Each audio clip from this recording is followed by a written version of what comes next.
దూకుడు స్వభావం అయితే చీమ చాలా నెమ్మదస్తురాలు. దేని గురించైనా చాలా లోతుగా ఆలోచించి నిర్ణయం తీసుకునేది. అవి రెండూ రోజు ఉదయాన్నే లేచి వాటి వాటి ఆహార వేటను కొనసాగించడంలో హడావిడిగా ఉండేవి. చీమ ఎప్పుడూ నెమ్మదిగా నేల మీద పాకుతూ ఏదో ఒక ఆహారం సేకరించుకునేది. దాన్ని చెట్టు క్రింద వరకు మోసుకెళ్లి తినగలిగినంత తిని మిగిలింది స్థావరంలో దాచిపెట్టుకునేది. కాకి మాత్రం హాయిగా స్వేచ్ఛగా గాలిలో ఎగురుతూ కావు కావుమని పాటలు పాడుకుంటూ తిరుగుతూ ఉండేది. పంటల చేలల్లోకి దొంగతనంగా వెళ్లి తిన్నంత తిని పాడు చేయగలిగినంత పాడు చేసేది. ఒక్కోసారి రైతు చూసి వెంబడిస్తే తన వెంట అతన్ని అటు ఇటు పరుగులు పెట్టించి అందకుండా గాల్లోకి రివ్వుని ఎగిరిపోయి చాలా ఆనందించేది. ఒకరోజు చీమకు పెద్ద ఆహారపు గింజ కనిపించింది. దాన్ని చూస్తూనే అది ఆనందంలో మునిగిపోయింది.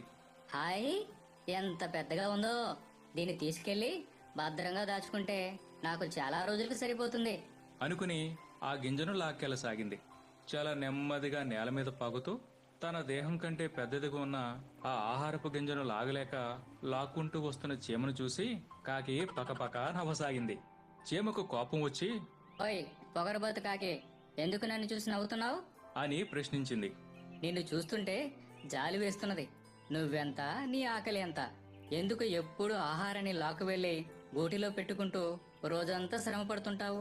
నన్ను చూడు, గాల్లో ఎగురుతూ హాయిగా పాటలు పాడుకుంటూ తిన్నంత తిని అప్పుడప్పుడు పంటలను పాడు చేసి ఆ రైతును ముప్పు తిప్పలు పెట్టి ఎంత ఆనందం పొందుతాను.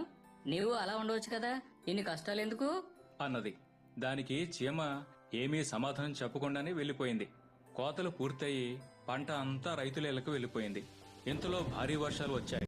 అడవి అంతా వర్షంతో ముద్ద అయిపోయింది. గూడు నేలకూరడంతో కాకికి ఉండడానికి ఇల్లు లేదు, తినడానికి తిండి లేదు. అప్పుడది చీమ ఇంటికొచ్చి, మిత్రమా, వర్షంలో తడిసిపోతున్నాను, ఆకలికి చచ్చిపోతున్నాను. నన్ను కొంతకాలం నీ ఇంట్లో ఉండనివ్వు. నువ్వు దాల్చుకున్న ఆహారం నాకు కూడా ఇంత పెట్టు అని బ్రతిమాలింది. చీమ పకపక నవ్వి, వర్షాలు వస్తాయని తెలిసే నేను ముందు జాగ్రత్తగా ఆహారం దాచుకున్నాను. ఇప్పుడు వెచ్చగా హాయిగా ఇంట్లో ఉంటున్నాను అని చెప్పి లోపలికి వెళ్లిపోయింది. ఆ తర్వాత కాకికి తను చేసిన తప్పేంటో తెలిసి బుద్ధి వచ్చింది. ఈ కథ ద్వారా మనం తెలుసుకోవాల్సిన నీతి ఏమిటంటే ముందు చూపు చాలా అవసరం. గాడిద గానం. నీతి కథ. ఒక ఊరిలో చాకలి వద్ద ఒక గాడిద ఉండేది. అతడు బట్టల మూటలను ఆ గాడిద మీద వేసి చెరువుకు తీసుకువెళ్ళేవాడు.